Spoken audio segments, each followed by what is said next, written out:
I greet you, ladies and gentlemen, as I start the lecture on the term structure of the interest rate. Without wasting time, precious time, I'm going to share with you the notes that I've compiled for the purpose.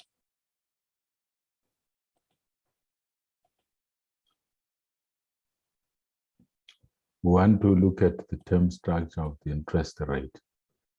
It's a non-complicated topic. We'll move step by step, starting with the definition of an interest rate. What do we mean by an interest rate? What is an interest rate? Why do we have interest rates in an economy? Why are we starting the term structure of interest rates in this course on central banking and monetary economics? Why didn't we just start other topics? Why are we zeroing in on the term structure of the interest rate? We need to dissect this concept of the term structure of the interest rate. So I'll go to my second slide. What is an interest rate? An interest rate or required return represents the price of money or funds. It refers to the compensation that a demander of funds must pay to a supplier of funds. We know that a demander of funds is a deficit unit in the economy, and the supplier of funds is a surplus unit. And that these two players in the money markets or in when it comes to finance, in the financial markets, they experience intermediation courtesy of financial institutions or financial intermediaries. So it means this interest rate or the required return, which is the price of money, is a price signal which is calculated or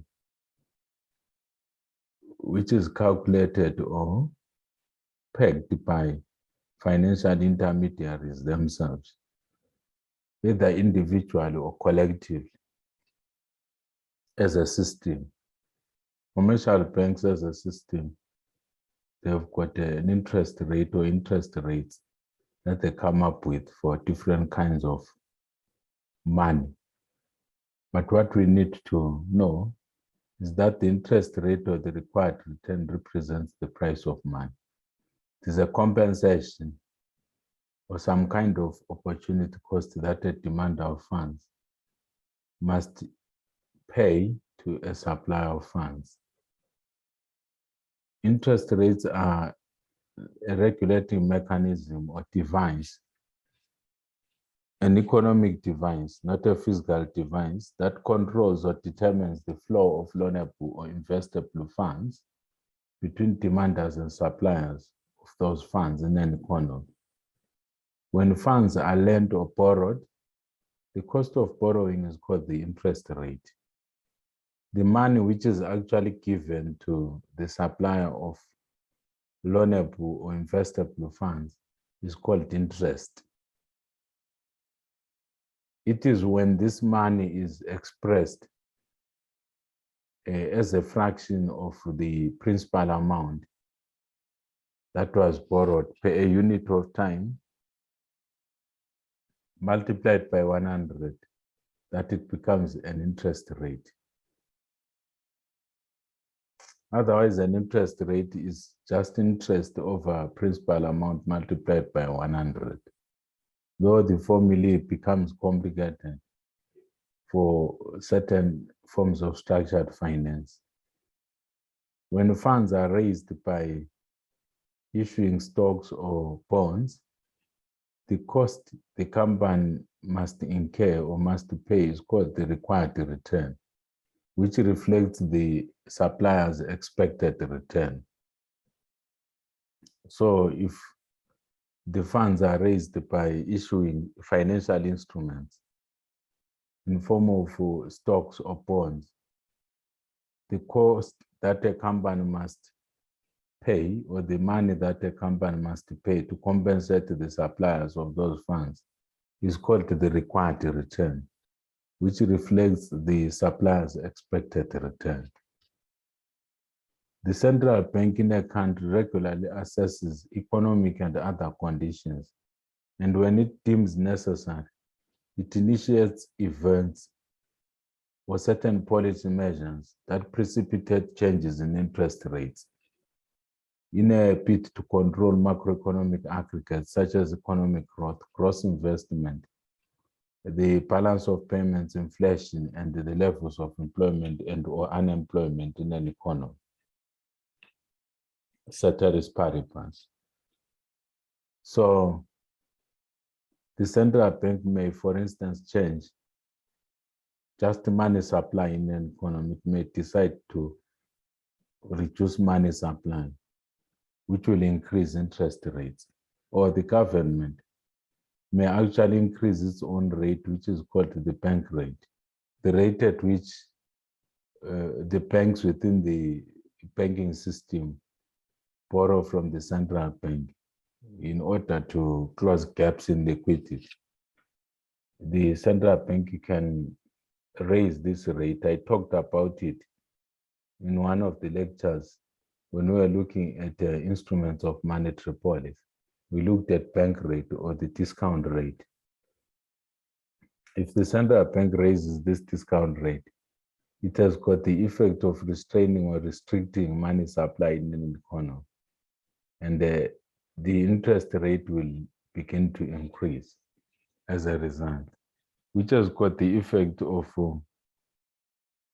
impacting macroeconomic variables such as gross investment, economic growth, inflation, and the level of employment in an economy. So we want to look at the Fisher effects and the mathematics which are associated with the Fisher effect, because the Fisher effect has got a profound impact on the determination of real interest rates as well as nominal interest rates. It's imperative that we are able to distinguish real interest rate from nominal interest rate. And for us to be in a position to distinguish between the two, that is real interest rate and nominal interest rates, we must take into account what is called the Fisher effect or the Fisher equation, which is attributable to a celebrated and famous American economist called Irving Fisher. The Fisher equation is expressed as follows. The real interest rate is equal to the nominal interest rate minus the inflation rate. The Fisher effect defines the relationship between nominal or money-denominated or currency-denominated interest rates, real interest rates, and the inflation rate. So that's why we've got R, our R being the real interest rate, minus capital letter R, which is the nominal interest rate, minus H, which is the inflation rate.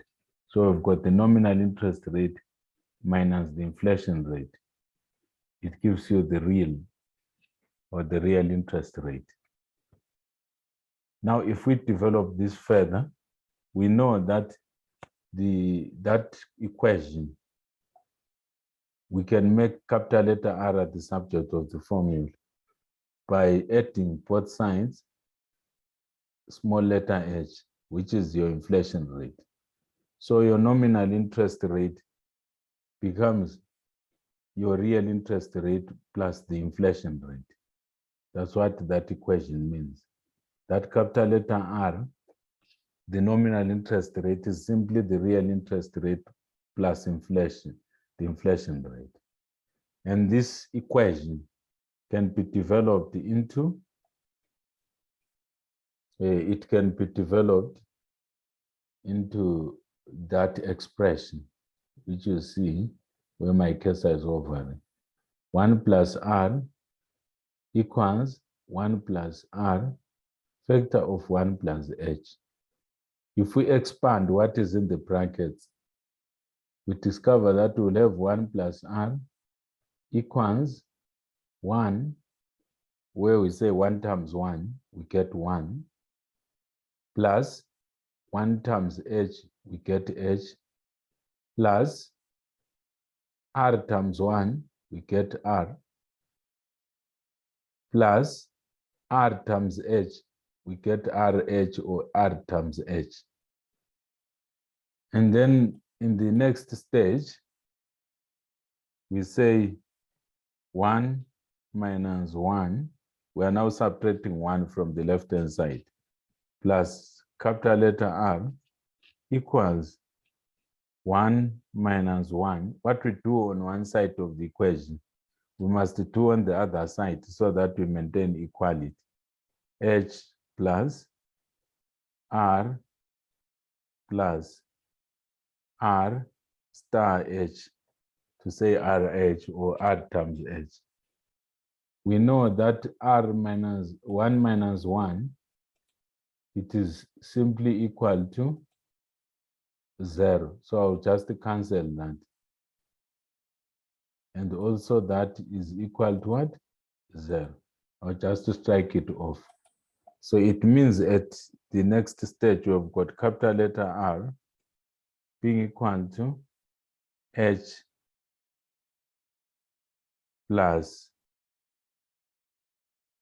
H plus R plus R times H.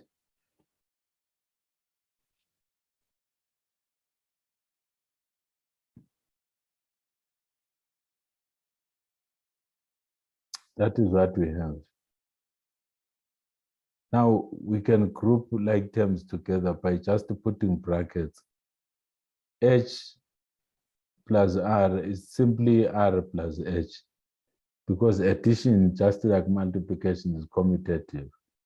It is division and subtraction which are not commutative. So we'll have H plus R inside brackets, or R plus H inside brackets, like what you see there, plus R multiplied by H. So that is what we get in the final analysis. In the final analysis, we get that. Now we can develop that further if we want to develop it further. We can develop it further. But we don't want to go further with that, because we'll be moving in circles. But by approximation, we know that capital letter R is equal to R plus H, implying that this will be asymptotically approaching 0. As it were, it becomes negligible with the passage of time, the last term.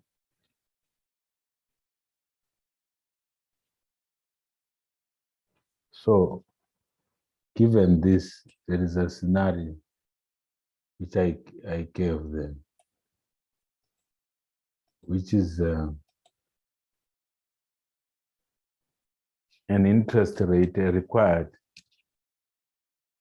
If you require 15% real return,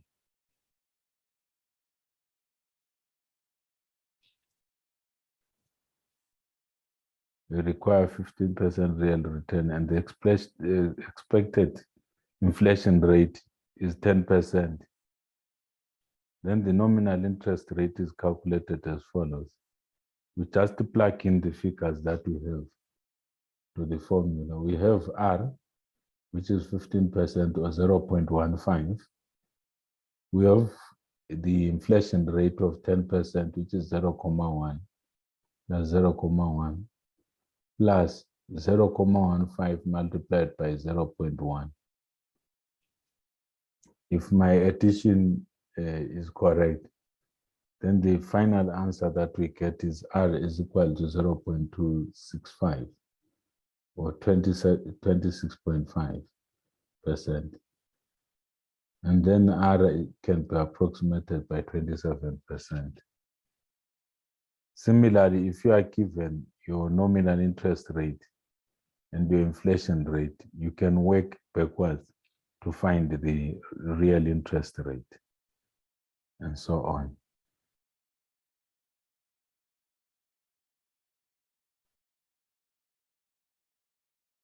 So what are the uses of this Fisher effect concept, or the Fisher effect?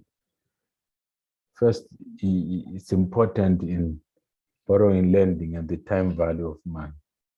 When loans are made, the amount borrowed and the repayments due to the lender are normally stated in nominal terms before inflation. But when there are modest to high levels of inflation, a dollar repaid in the future is worth less than a dollar borrowed today. So to calculate the true economics of the loan, or the true value, rather, to calculate the true economics or the true value of the loan, it's necessary to adjust the nominal cash flows to account for future inflation. And then inflation indexed bonds. The Fisher equation can be used in the analysis of bonds. The real return on a bond is roughly equivalent to the nominal interest rate minus the expected inflation rate. But if actual inflation exceeds expected inflation during the lifespan or the tenor of the bond holder's real return will suffer. This risk is one of the reasons we have inflation indexed bonds, such as US Treasury inflation protected securities, which were created to eliminate the possibility of inflation uncertainty. Holders of indexed bonds are assured that the real cash flow of the bond, the principal plus interest, will not be in any way adversely affected by inflation. And then cost-benefit analysis. According to Professor Steve Hank, Philip Kever, and Paul Doug, cost-benefit analysis can be greatly distorted if the exact Fisher equation is not applied. There are so many versions of the Fisher equation depending on the scenario at hand. Prices and interest rates must both be projected in either real or nominal terms, and then monetary policy. The Fisher equation plays a key role in the Fisher hypothesis, which asserts that the real interest rate is unaffected by monetary policy, and hence unaffected by the expected inflation rate. With a fixed real interest rate, a given percentage change in the expected inflation rate will, according to the equation, necessarily be met with an equal percentage change in the nominal interest rate in the same direction. So now that we have covered concepts of nominal interest rate and the real interest rate via our brief coverage of the concept of the inflation rate, and also the related concept of the Fisher equation or the Fisher effect, we can now look at the term structure of interest rates. What do we mean by the term structure of interest rates? This refers to the relationship between two variables. What are those two variables? The two variables are the remaining time to maturity and the yield to maturity of a bond. So it's two aspects to a bond: the remaining time to maturity and the yield to maturity of a bond or money market or financial instrument. The time to maturity is the length of the holding period of the bond, while the yield to maturity is the expected return on a bond. So we've got two things, two aspects that we need to look at in relation to our treasury bond, or in relation to our treasury bill, as it is known in Zimbabwe and in much of the world, especially those parts of the world which were colonized by Great Britain. So the time to maturity, once more, is the length or the duration of the holding period of the bond, while the yield to maturity is the expected return on a bond. So the yield curve is a graph that demonstrates or depicts the relationship between the remaining time to maturity and the yield to maturity of a bond at a specific point in time. A yield curve is a line that plots yields. What are these yields? They are interest rates of bonds having equal credit quality but differing maturity dates. The slope of the yield curve gives an idea of future interest rate changes and economic activity. There are three major types of yield curve. In reality, there are so many. There are up to 5 or even more than 5.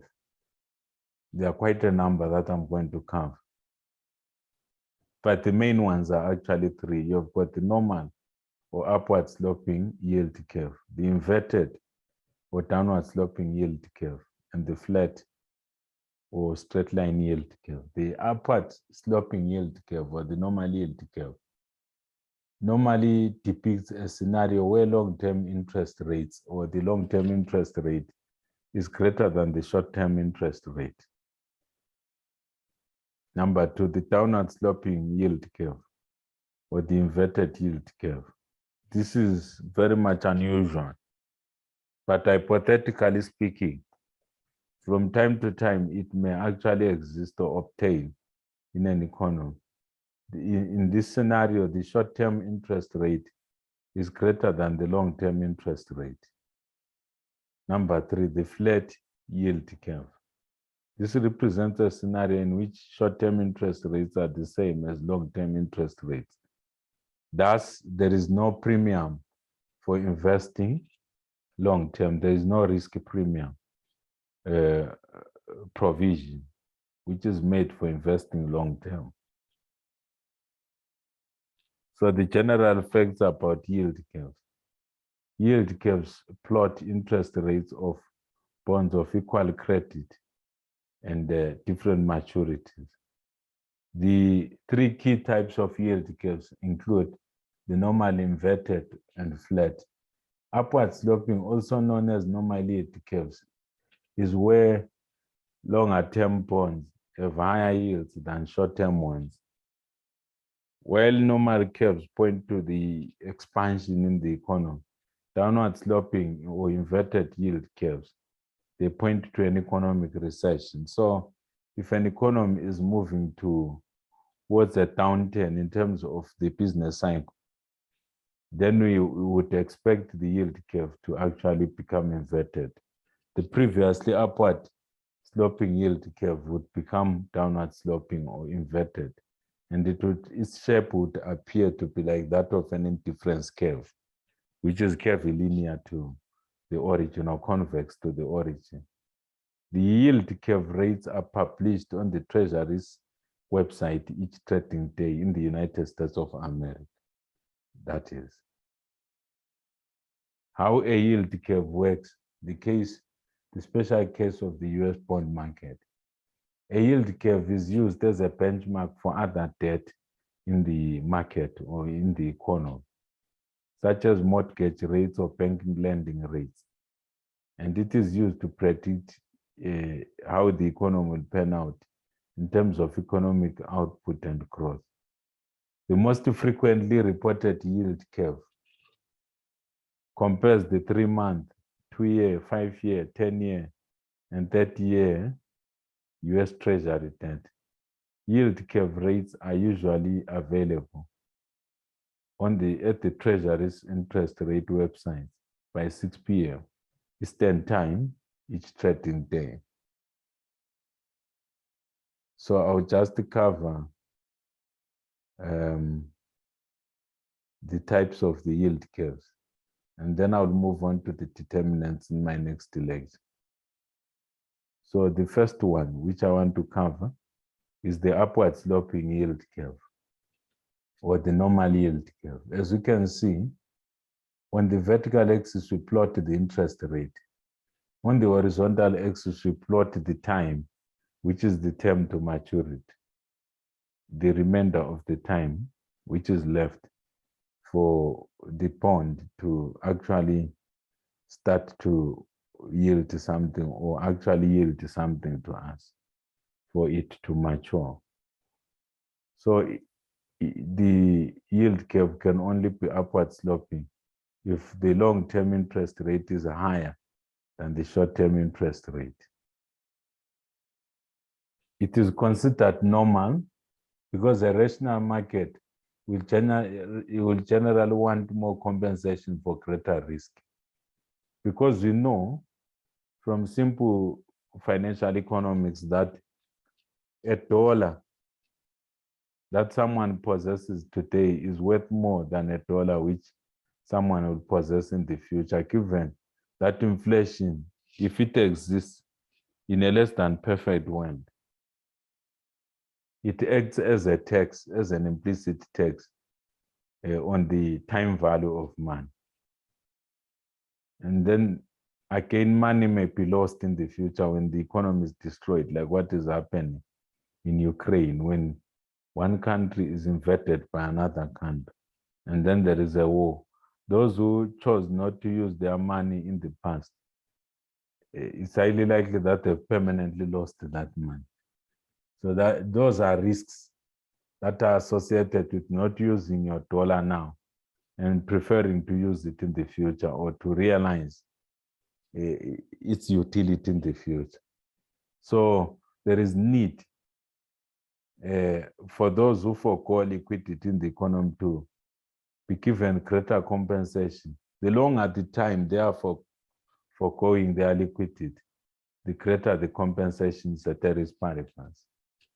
So that's as long-term securities are exposed to greater risk, the yield on such securities must be greater than that offered for lower risk short-term securities. I deliberately didn't say will be great, though that's what is written on my slide, because sometimes it may not be the case. So that's why I say it must be greater. You are using rationality, because we're assuming that the market is rational, but we know there is hedging behavior and so on that prevails in financial markets, including greediness and speculative behavior. A longer period of time increases the probability of unexpected events taking place, like the invasion of one country by another, like what's happening currently in Ukraine. Therefore, a long-term maturity will typically offer higher interest rates and have higher volatility as well. And then the inverted yield curve appears when long-term yields fall below short-term yields. This occurs due to the perception of long-term investors that interest rates will decline in the future, due to a recession or a number of factors, or due to deflationary pressures that are already beginning to operate in the economy. So when the yield curve starts to shift towards an inverted shape, this is taken as a leading indicator of an economic recession or an economic downturn. So this also is taken to imply that there is a change in market sentiment and expectations, especially pertaining to future inflation and other macroeconomic variable dynamics in an economy. So an inverted yield curve would appear like that, with a curvilinear shape, like a stretched out L. And it's convex to the origin, as you can see. It's convex to the origin, as you can see. And then we can have an upward sloping yield curve, which is steep, and a normal one, which is not steep. A steep upward sloping yield curve indicates that the long-term yields are rising at a faster rate than the short-term ones.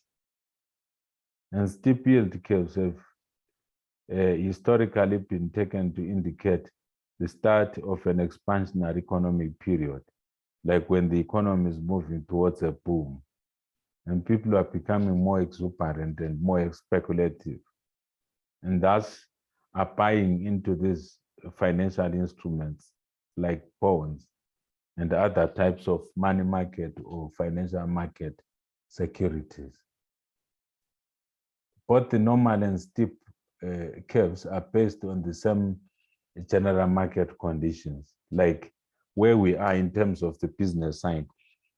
The only difference is that a steeper curve reflects a larger difference between short-term and long-term return expectations. And then we have a flat yield curve. A flat curve happens when all maturities have similar yields. This implies that the yield of a 10-year bond is essentially the same as that of a 20-year bond or a 30-year bond. A flattening of the yield curve usually occurs when we are transitioning between the normal yield curve and an inverted yield curve, like when we are transitioning from a boom to a recession, when the business cycle has now turned. We are past a boom. We are now moving to a recession. So for us to attain a recession, we'll go via this period where all maturities have similar yields. And then we can also imagine a scenario where we have a humped yield curve, a yield curve which is more like your normal distribution, as it were, but which has got this element of plateauing on either side.